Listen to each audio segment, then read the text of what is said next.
নমস্কার, ভেজিটেরিয়ান ডিলাইটে সকল দর্শক বন্ধুদের আমি আরও একবার স্বাগত জানিয়ে আজ সকাল সকাল একটা রেসিপি আপনাদের কাছে নিয়ে এসেছি। আজ যেহেতু সানডে 25শে মে 2025, তাই আমি ভাবলাম আজ এটা বাড়িতে তৈরি করা যাক, হলিডে সবার ছুটির দিন। তো আজ নিয়ে এসেছি একটা ডেজার্ট রেসিপি, পিঠের রেসিপি।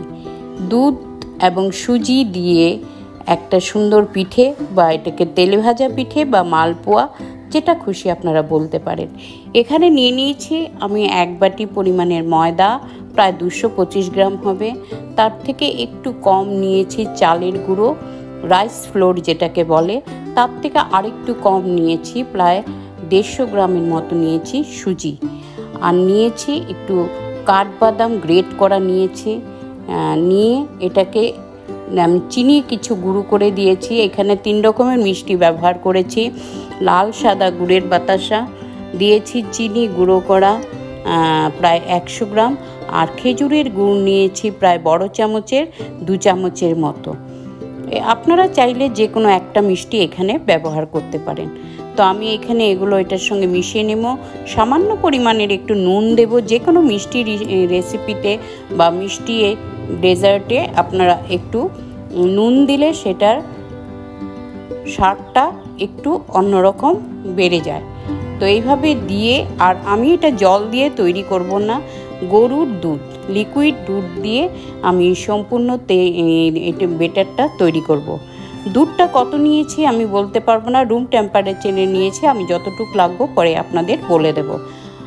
এমনিতে আমি 1/2 লিটারের মতো দুধ গরম করে ঠান্ডা করে রেখেছিলাম।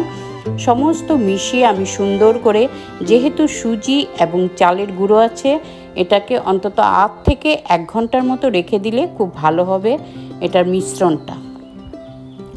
তো আমি আবার 1 ঘন্টা পরে ফিরে আসছি। এটাকে একটু নাড়বো, নেড়ে সামান্য পরিমাণের 1/2 টিস্পুন দেবো এলাচ গুঁড়ো, দিয়ে আবার একটু দুধ কমে গেছিলো, সামান্য পরিমাণের আর একটু দুধ দেবো।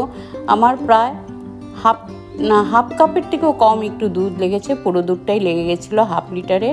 সুন্দর করে নেড়ে আমি এখানে কড়াইতে বেশ কিছুটা পরিমাণের তেল দেব। সানফ্লাওয়ার তেল গরম হতে লো টু মিডিয়ামে দিয়ে সুন্দর করে হাতা দিয়ে নেড়ে আমি একটা একটা করে এটা ছাড়বো। আমি একটু বড় করে করেছি, শেপটা আপনারা আপনাদের নিজেদের পছন্দ অনুযায়ী দেবেন। একটু বড় করে দিয়েছি, কেউ 2টো খেতে চায় না, একটা খেলেই হয়ে যায়, তো তাকে সেইভাবে দিলেই হবে।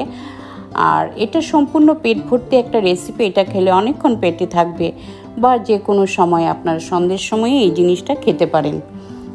তো যাই হোক, এইভাবে আমি করে করে সম্পূর্ণ একটা একটা করে সব পিঠে ভেজে তুলে নেব। গোপাল ভোগের জন্য বা যে কোনো ঠাকুর ভোগের জন্য আপনারা এই রেসিপিটি তৈরি করতে পারেন। তো দেখুন কি সুন্দর হয়েছে। আমি একটা ভেঙে আপনাদের দেখিয়েও দিচ্ছি। খেতে তো অনবদ্য টেস্ট হয়েছে, আপনারা নিজেরা বানিয়ে খেলে বুঝতে পারবেন। তো ধন্যবাদ, আপনারা এটা বানান, টেস্ট করুন, ভালো লাগলে অবশ্যই লাইক শেয়ার কমেন্ট করবেন। এভাবে প্রথম থেকে শেষ পর্যন্ত আমার পাশে থাকার জন্য আরও একবার আপনাদের অসংখ্য অসংখ্য ধন্যবাদ। দেখা হচ্ছে খুব শিগগিরই আগামী পর্বে নতুন কোনো রেসিপি বা ভিডিওর মাধ্যমে আপনাদের সাথে। ততদিন পর্যন্ত আপনারা ভালো থাকুন, সুস্থ থাকুন। Thanks a lot.